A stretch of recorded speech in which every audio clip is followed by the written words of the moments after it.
Hello everyone. आज हम start करने वाले हैं एक्सरसाइज नंबर 1.2। ठीक है, let us see the first question. State whether the following statements are true और false, justify your answer. First question क्या कह रहा है? Every irrational number is a real number. तो ये इसका क्या आंसर होगा, ट्रू या फॉल्स? तो यस या फिर true, since real number consist of both rational and irrational numbers. क्यों? देखिए, रियल नंबर्स जो होते हैं उसमें रैशनल नंबर और इरेशनल नंबर दोनों लाया करते हैं, इस वजह से इसका आंसर ट्रू होगा या यस होगा। Second one, every point on number line is a form of root m where m is a natural number. अभी ट्रू होगा या फॉल्स होगा? ऑब्वियसली फॉल्स होगा। क्यों? Because negative integer can not be express as a square root of natural number. Negative integer को आप square root में कैसे लिखोगे? किस तरीके से हम इस चीज़ को समझ सकते हैं? जैसे सपोज आपके पास एक नंबर है, आप उस नंबर को मान लीजिए रूट ऑफ -4। तो इसको तो आप स्क्वायर रूट में कन्वर्ट नहीं कर सकते। क्यों? क्योंकि माइनस नहीं होता है स्क्वायर रूट के अंदर। हाँ, यही चीज़ अगर रूट ऑफ 4 होती तो आप इसको 2 स्क्वायर लिख सकते थे। ठीक है, उसका अल्टीमेटली आंसर आपका क्या आ जाता? 2 आ जाता। यही चीज़ इसमें बताई जा रही है। Then the third one, every real number is a rational number. Obviously false होगा। देखिए, जो फर्स्ट वाला है इसका बिल्कुल कन्वर्स है। फर्स्ट वाला था every irrational number is a real number, और ये है every real number is a rational number. क्यों? क्योंकि रियल नंबर जो होते हैं उसमें रैशनल और इरेशनल दोनों ही नंबर्स आते हैं, इसलिए ये चीज़ फॉल्स हो जाएगी। Moving on to second question. क्या बोल रहा है second question? Are the square root of all positive integers irrational? If not, give example of the square root of the number that is rational.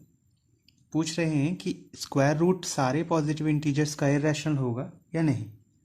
तो हम जानते हैं कि जितने भी पॉजिटिव इंटीजर्स होते हैं उनका हमेशा स्क्वायर रूट इरेशनल नहीं होता बल्कि रैशनल होता है। तो इसका आंसर क्या होगा?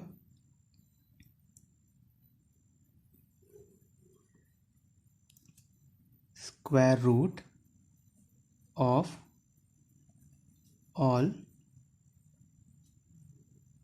Positive integers is always rational. जैसे इन्होंने एग्जाम्पल्स भी बोले, हम एग्जाम्पल दे देते हैं। एग्जाम्पल क्या होगा? जैसे सपोज अंडर रूट ऑफ 4 है, क्या आंसर हो जाएगा इसका? 2। As we all know, under root of 9 gives 3। Similarly under root of 25 gives 5। ठीक है, तो इसको 2 को आप 2/1 लिख सकते हो, ये p/q का फॉर्म है। सिमिलरली इसको भी आप 3/1 लिख सकते हो, इसको भी 5/1 लिख सकते हो। ठीक है, तो इसका आंसर हो जाएगा 10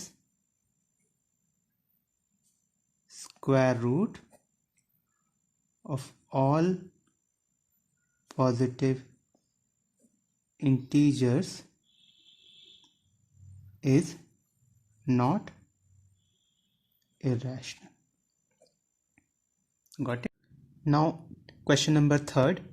Question number third says show how root 5 can be represented on the number line. तो आज तक आप लोगों ने जो भी रिप्रेजेंटेशन किया होगा that is normally of the complete numbers, जैसे 1 का हो गया, 2 का हो गया, 3 का हो गया, and similarly on the negative side -1 -2 -3। उसके मिड नंबर्स का भी आपने किया होगा 1.5 1.8 and similarly like that many more. But मुझे नहीं लगता कि रूट 5 जैसे थर्ड का आपने कभी रिप्रेजेंटेशन किया होगा। And from this particular chapter it is one of the most important question जो जिसकी प्रोबेबिलिटी आने की सबसे ज़्यादा रहती है। तो before moving on to the solution of this question, हमें सबसे पहले समझना होगा कि पाइथागोरस थ्योरम क्या होता है। Pythagoras theorem was given by Pythagoras, A Greek philosopher and mathematician थे। उन्होंने जो राइट एंगल ट्राइंगल होता है इसकी तीनों साइड्स में एक पर्टिकुलर रिलेशन बताया था। इन्होंने ये बताया था कि रैशनल नंबर भी एग्जिस्ट करते हैं। क्या था वो रिलेशन? वो रिलेशन था, many of you may be familiar with the same, but मैं उन लोगों के लिए बता रहा हूँ जिन्हें नहीं मालूम है। h² is equal to p² plus b², यानी कि जो हाइपोटेनस जिसको कि हम बिगेस्ट साइड मानते हैं, बिगेस्ट साइड का जो स्क्वायर है वो हमेशा उसके परपेंडिकुलर यानी सामने वाली साइड और बेस के स्क्वायर के सम के इक्वल होगा। ये उनकी स्टेटमेंट थी। ठीक है, चलो हम इसको एक छोटे से एग्जाम्पल से देखते हैं। क्या एग्जाम्पल? हमने जैसे ले लिया, लाइक आपने एक ट्राइंगल लिया है जो राइट एंगल ट्राइंगल है। इसकी हमको हाइपोटेनस नहीं मालूम, ठीक है, हमें इसका सिर्फ बेस मालूम है, दैट इज 1, और इसी की हमें ये वाली चीज़ मालूम है, परपेंडिकुलर मालूम है, लेट अस सपोज ये 3।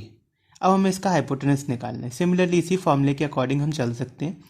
हाइपोटेनस को हम for a time being x मान लें, तो x square will be equal to 3 square plus 1 square. This will be equal to 3 square is 9 and 1 square is 1. So x square will be 10 और x can be written as under root of 10. इसी को हमें देखना है, इसी तरीके के numbers और सर्ट्स को हमें देखना है किस तरीके से हम नंबर लाइन में इसको रिप्रेजेंट कर सकते हैं, ठीक है। Now moving on to this question. अब इस क्वेश्चन में आपको सिंपली दिया हुआ है कि √5 को आपको रिप्रेजेंटेशन करना है। तो अब थोड़ा सा अगर इसमें सोचें तो √5 का रिप्रेजेंटेशन मतलब वो कोई ना कोई ऐसा नंबर होगा जो हाइपोटेनस, परपेंडिकुलर और बेस से होकर जा रहा होगा, और √5 को आपको रिप्रेजेंट करना है। तो एसेंशियली आप हर बार ये ध्यान रखेंगे कि ये जो दिया हुआ है सर्ड में, ये वाली चीज़ हमेशा आपकी हाइपोटेनस की ही वैल्यू होगी। तो इसका किस तरीके से रिप्रेजेंटेशन पॉसिबल है, चलिए देखते हैं।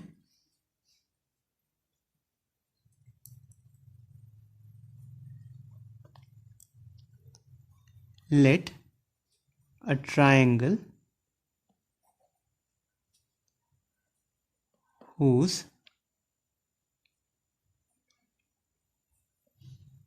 perpendicular is 2 and base is 1। एक छोटा सा रफ फिगर आप यहाँ पर बना लीजिए। एक ऐसा ट्राइंगल आप अज्यूम कर लीजिए जिसमें परपेंडिकुलर की वैल्यू 2 होगी और इसकी वैल्यू 1 होगी। अगर इसके अकॉर्डिंग आप चलें तो आप क्या कह सकते हैं, हाइपोटेनस क्या होगा, 2 square plus 1 square, this will ultimately give 4 plus 1, या फिर आप कह सकते हो कि ये √5 देगा। यही हमें चाहिए। अब हमें सीखना ये है कि इसका रिप्रेजेंटेशन किस तरीके से होता है, ठीक है। तो √5 तो आ गया, हमें ये चीज़ पता चल गई कि हमें किन दो नंबर्स का यूज़ करके √5 मिलने वाला है। हम इसका रिप्रेजेंटेशन देखते हैं। So as you can see, मैंने यहाँ पर एक नंबर लाइन ड्रॉ की हुई है। इस नंबर लाइन पे मैंने ए और बी 2 पॉइंट्स दे दिए। अच्छा, हमें ये मालूम है कि 2 और 1 से होकर हमें जाना है, तो हमें एक लेंथ 2 लेनी पड़ेगी, और मैंने इस पर 1 सेंटीमीटर का एक परपेंडिकुलर ड्रॉ कर लिया है। इस पॉइंट को मैंने बी नाम दिया है। जो 0 पर ये जो पॉइंट है, इस वाले पॉइंट को मैं ओ नाम दे देता हूँ। अब हमें ओ और ए जो है इनको, ओ और बी को सॉरी, इनको ज्वाइन करना होगा, ठीक है। इस तरीके से मैंने इसको ज्वाइन कर दिया। तो एक्चुअली हम देख रहे थे कि जब यहाँ पर 2 और 1 था, तो ये जो इसका स्लांटेड पोर्शन था हाइपोटेनस, इसकी वैल्यू कितनी आई थी, √5, और हमें इसमें √5 ही रिप्रेजेंट करना है। आप अगर ध्यान से देखें तो ये वाला जो पोर्शन है ये अभी भी यही है, सिर्फ इसका एलिवेशन चेंज हो गया। तो आपको इसको, इस √5 को एलिवेट करके यहाँ लाना है। इसके लिए आपको राउंडर की ज़रूरत पड़ेगी। आपको राउंडर को की जो टिप है उसको ओ पर रखना होगा। इस तरीके से आपने उसको ओ पर रखा। ओ पर रखने के बाद उसको आपको बी पर रखना होगा, और बी पर रख के उसको आपको एक आर्क नीचे लेकर आनी होगी नंबर लाइन पर, ठीक इस तरीके से। देख रहे हैं आप, इस आर्क पर ये जो नंबर लाइन पर पॉइंट इंटरसेक्ट किया है ना, ये ही पॉइंट आपका क्या है, √5, ठीक है। तो इसमें आपको स्टेप्स ऑफ कंस्ट्रक्शन भी लिखने, चलिए मैं वो भी दे देता हूँ आपको। So these are the steps of construction. हालांकि मैंने लिख दिया है, बट फॉर दोज जिन्हें मेरी राइटिंग हो सकता है कुछ समझ ना आए, I would read it down once again. Make और mark a point A representing 2 units on number line. Now a perpendicular A B of 1 centimetre and join A B. 1 centimetre का आपने परपेंडिकुलर ड्रॉइन किया और A B O B को join कर दिया। Taking O as centre and O B as radius, draw an arc intersecting number line at C, ठीक है। ओ B को आपने एक आर्क की तरह लिया और इसको एलिवेट करके √5 यहाँ पर कर दिया। C is the required representation of √5। ये √5 आपको मैंने पहले ही बताया ये है। एक्चुअली ये √5 को आपने एलिवेट करके नंबर लाइन पर डाला है, ये है आपका √5 का वैल्यू। क्योंकि ये वाला चीज़ जो था ये 1 सेंटीमीटर है, 1 सेंटीमीटर 2, ये परपेंडिकुलर 1 हमने यहाँ पर भी देखा था, 2 यहाँ पर आया था, फिर 1, इन दोनों कॉम्बिनेशन से हमको √5 मिला। ठीक है, तो इस √5 को आपको यहाँ पर एलिवेट करके इस तरीके से रिप्रेजेंट करना है। लेटेस्ट से अगर यही एग्जैक्टली क्वेश्चन आपको एग्जाम पेपर में आता है तो इसी तरीके से आपको उसको ड्रॉ करना है और स्टेप्स ऑफ कंस्ट्रक्शन भी लिखने पड़ेंगे। सम पीपल डू कि वो सिर्फ ये रिप्रेजेंटेशन कर देते हैं और ये वाला पार्ट छोड़ देते हैं। I would strictly remind you कि आपको इन दोनों चीज़ों को करना है। आपके हाफ मार्क्स डिवाइडेड होते हैं दोनों में। Okay, and one more thing, for instance हो सकता है some people may be having the doubt कि √5 का वैल्यू इतना कैसे हो सकता है। तो √5 को जब भी आप सबके पास घर पे कैलकुलेटर होगा, आप उसको करके देख सकते हैं, उसका वैल्यू अराउंड 2.236 होता है। इसलिए वो इन दोनों 2 और 3 के बीच में ही लाया करेगा। Okay, that's it for today, and yes, please like, share and subscribe the video if you have gained something over it. Thank you.